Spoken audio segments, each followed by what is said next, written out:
La variante Omicron, como veíamos, es el virus que se ha propagado a mayor velocidad en la historia de la humanidad. En los Estados Unidos, 1 millón de casos en 24 horas. En Costa Rica, 2.542 casos confirmados hoy. Tenemos 3 personas fallecidas, 140 hospitalizadas, 51 en unidades de cuidados intensivos. Estos son algunos de los datos que vamos a ver en esta nota de contexto para luego entrar a la conversación de esta noche. Por segunda vez consecutiva, desde que la pandemia del COVID-19 azota al mundo, el año nuevo comienza con una violenta escalada de casos en Europa y en Estados Unidos.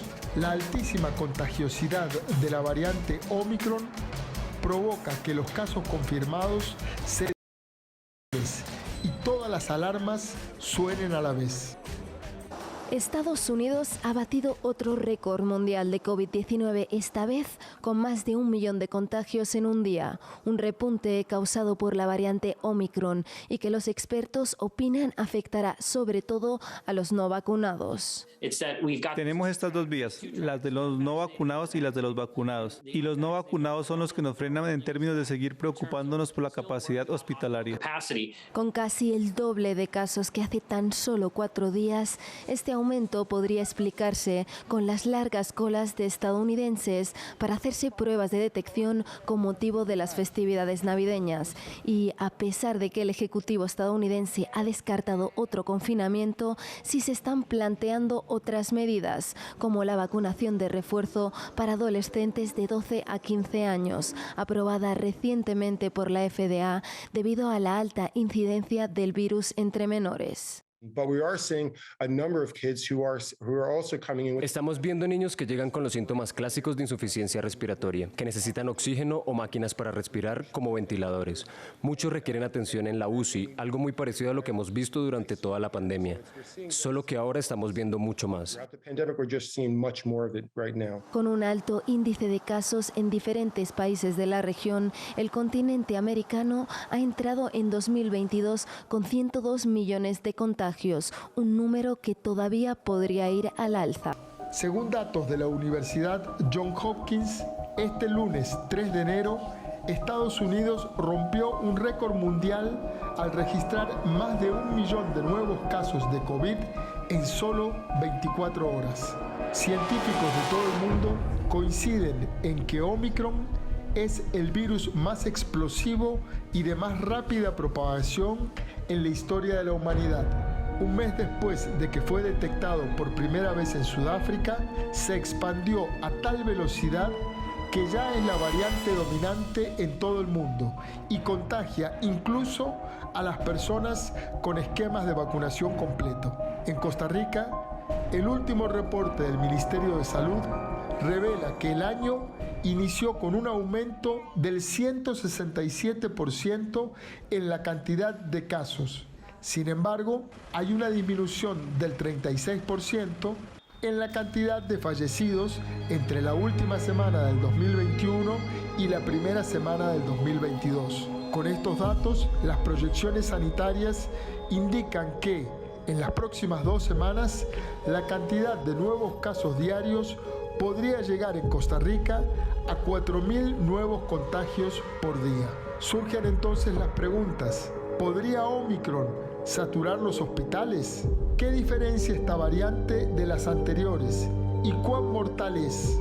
Muchos científicos alrededor del mundo señalan que aún es muy pronto para responder todos los interrogantes, pero apuntan que el alto nivel de vacunación mundial y la, hasta ahora, baja mortalidad podrían ser una señal de que Omicron sería el comienzo del fin de la pandemia, ya que al no matar a los contagiados, al expandirse tan velozmente y al tener síntomas más leves, Omicron ayudaría a que, paulatinamente, el SARS-CoV-2 se vaya convirtiendo en una nueva gripe estacional.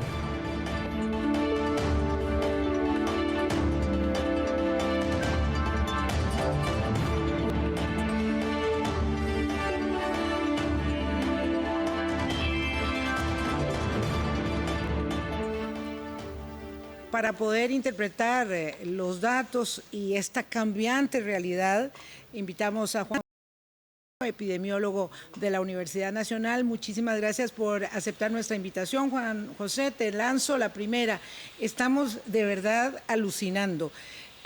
Hablábamos hace unas horas de la posibilidad de tener 4.000 casos en unos 15 días y hoy justo se está hablando de que podemos tener más de 10.000 casos en Costa Rica en una semana nada más y una tasa de contagio hoy registrada de 5.08. ¿De qué estamos hablando, Juan José?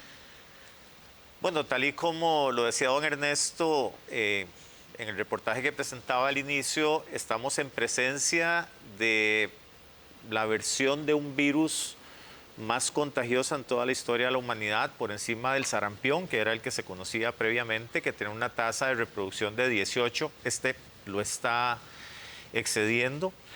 Se ha observado que la cantidad de casos se duplica en cuestión de 2 días. Entonces, para Costa Rica, hasta antes de hoy, estábamos hablando de un aumento de la incidencia al doble cada 2 días.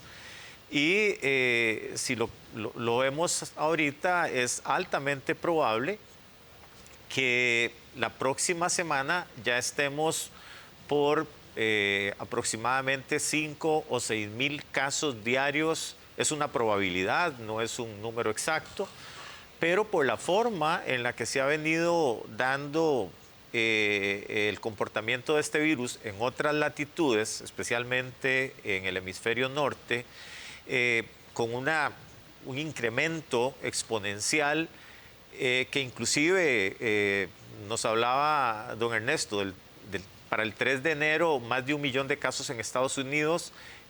Ya se pasó de 2 millones de casos en el mundo. Si uno observa las curvas epidémicas globales, podemos observar que el punto de casos al que se ha llegado en estos días es prácticamente 2 veces la cantidad del máximo al que se llegó en las olas previas.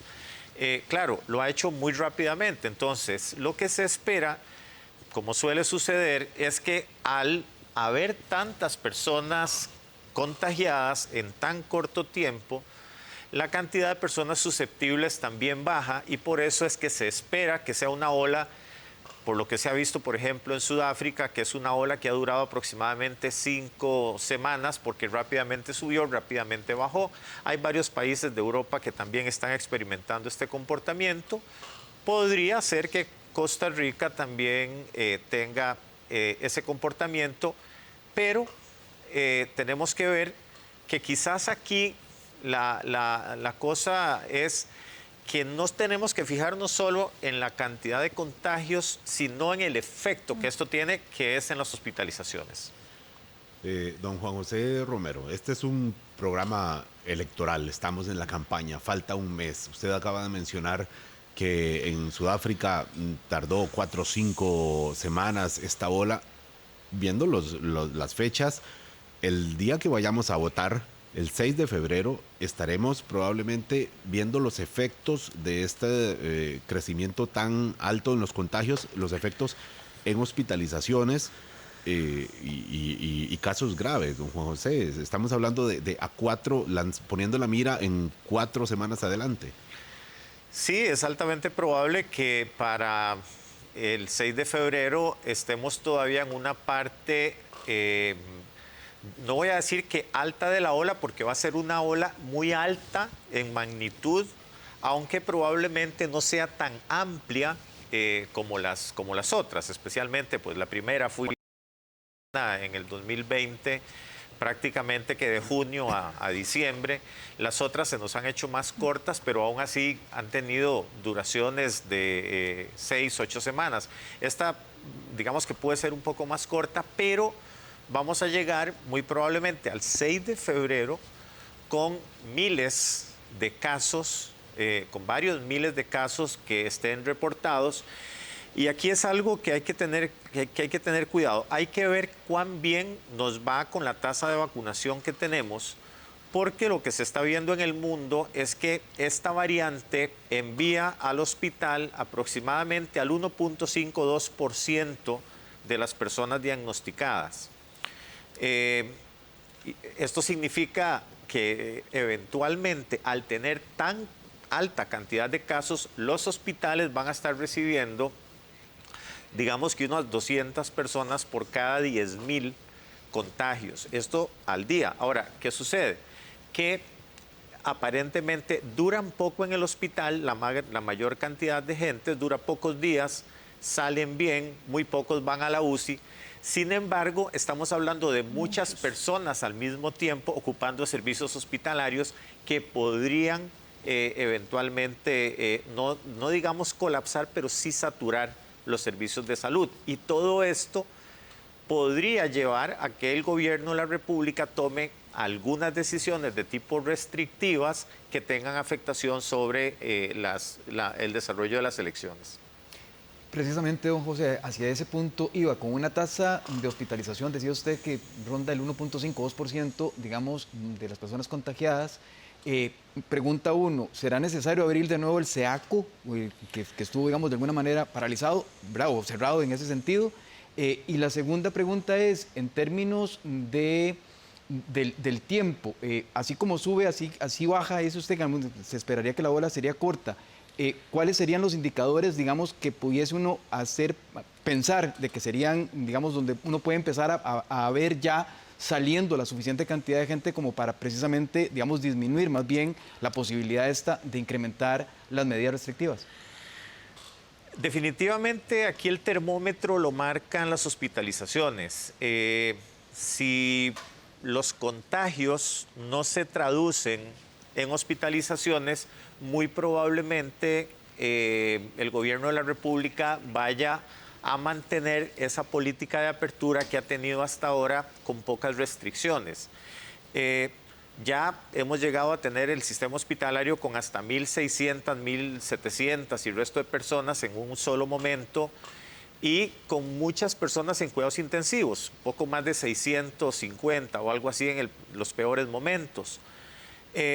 Si las proyecciones se dan, insisto, no importa tanto la cantidad de casos en total como la cantidad que tengamos en el hospital y la gravedad de estos casos, es probable que se mantenga, digamos, este nivel de apertura. Inclusive para los Estados Unidos, con todo y que están registrando más de 1 millón de casos o más de 950 en promedio en los últimos 5 días,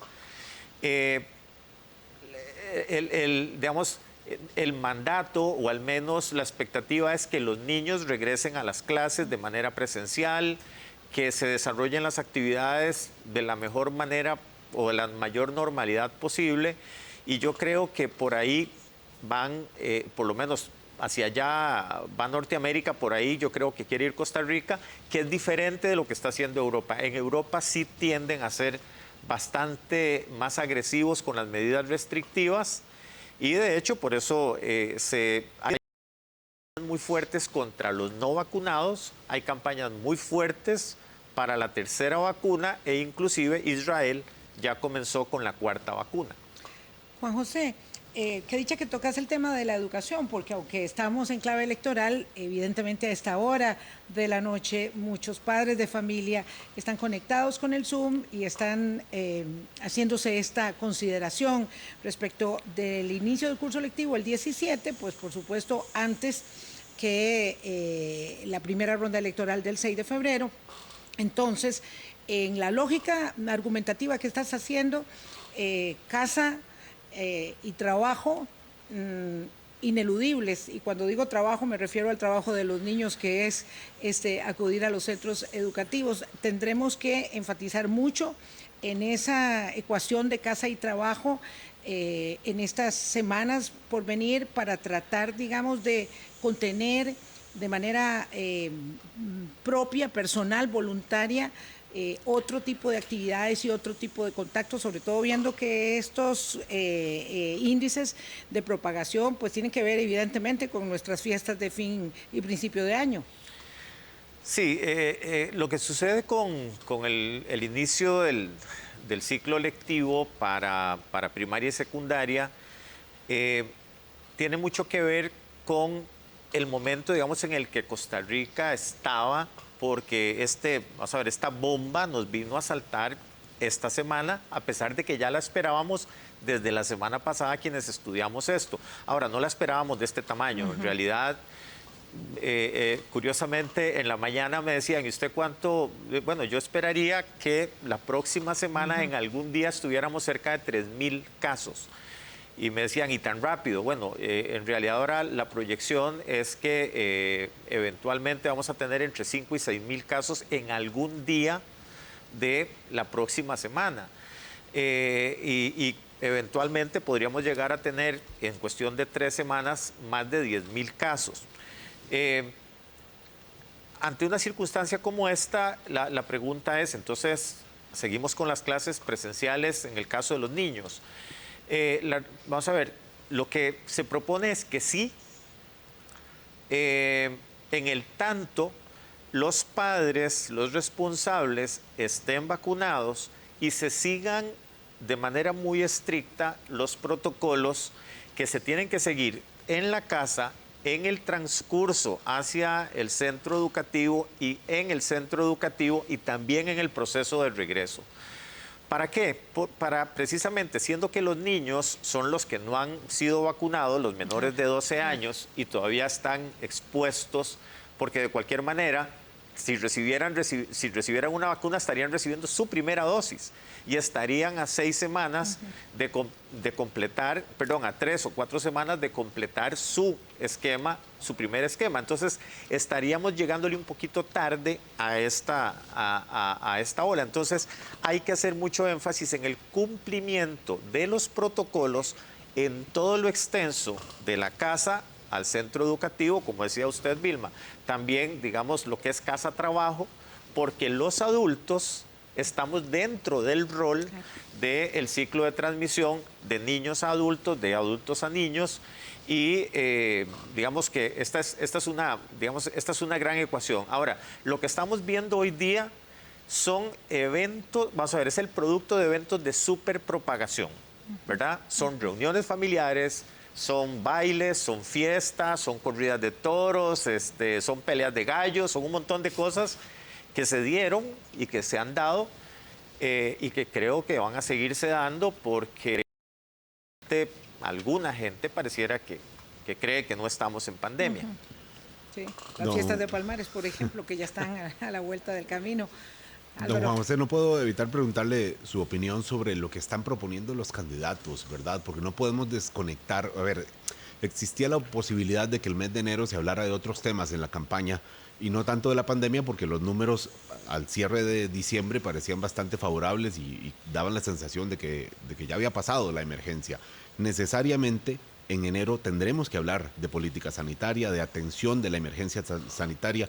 Y yo quisiera tener una opinión suya en general de las propuestas y de las posiciones que tienen los candidatos presidenciales, según lo que usted ha podido conocer, si le parece que han sido diligentes, responsables, o si simplemente están de alguna forma teniendo posiciones políticamente negacionistas de la emergencia sanitaria, don José. Bueno, primero que todo, creo que no le contesté a don Gustavo sobre si abrir o no abrir el SEACO.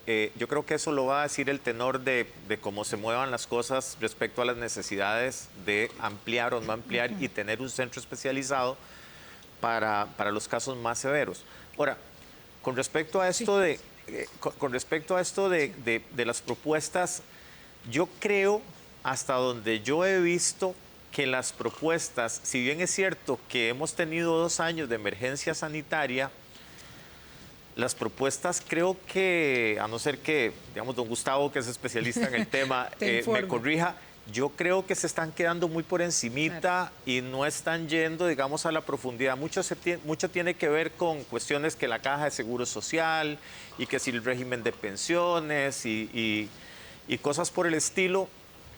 Pero yo creo que definitivamente propuestas concretas sobre cómo tener un sistema de salud más fortalecido, que dicho sea de paso, tenemos un sistema de salud del cual nosotros tenemos que estar orgullosos, pero que también tiene sus puntos flacos y que es necesario fortalecerlos. Yo en realidad no he visto un diagnóstico bastante certero, bastante profundo y propuestas que sean, digamos, que a uno como profesional en el área de la salud lo seduzcan y digan, ok, y uno pueda decir, esta es la propuesta, esta es la que el país necesita, independientemente del candidato o candidata que gane, debería de adoptar esa política.